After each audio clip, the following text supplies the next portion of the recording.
presented by JK Entertainment.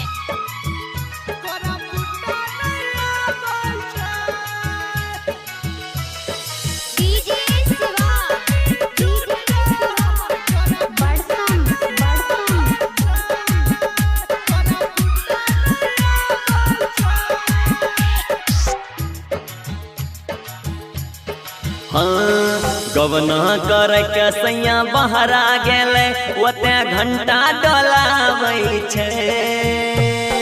गवना कर के सैया बहरा गेले ओते घंटा डोलाबै छे। बीते जवानी छूटा हमर कोरा फुटा नहीं आबै छे। गवना कर के सैया बहरा गेले ओते घंटा डोलाबै छे। बीते जवानी छूटा हमर कोरा फुटा नहीं आबै छे। गे बीते जवानी छूटा हमर जोना पिटा नहीं आबै छे। जोना पिटा नहीं आबै छे।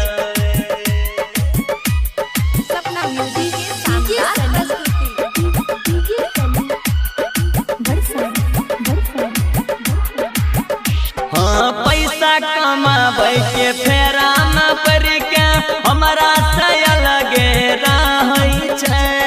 दिन रात कानी के हमर जवानी दर्द जुदाई के सहै छे।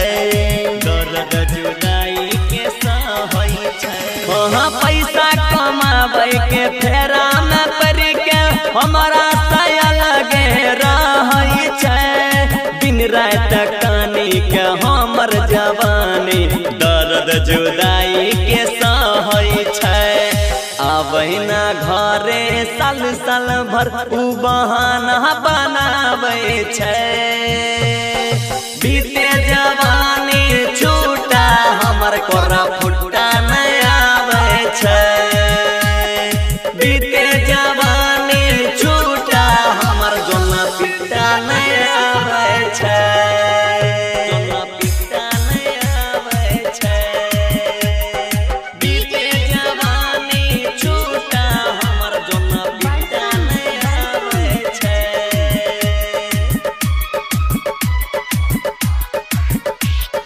जरल कपार रहे हमर गे मैयो मिल गेलै ऐसन मरदा गे।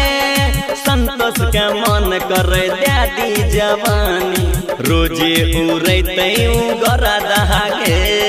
रोजे उड़ैते गरा दहागे। जरल कपार रहे हमर गे मैयो मिल गेलै ऐसन मरदा गे। संतोष के मन करे दादी जवानी रोजे उड़ैते गरा दहागे।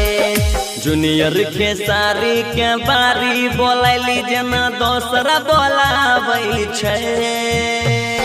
बीते जवानी छूटा हमर कोरा फुटा नहीं आबै छे। बीते जवानी छूटा हमर जोना पिटा नहीं आबै छे। की कहियो गे गवना कर के सैया बहरा गेलै ओते घंटा डोलाबै छे।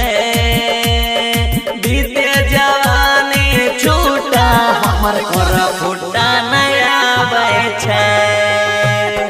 बीते जवानी छूटा हमर जोना पिटा नहीं आबै छे। बीते जवानी छूटा हमर कोरा फुटा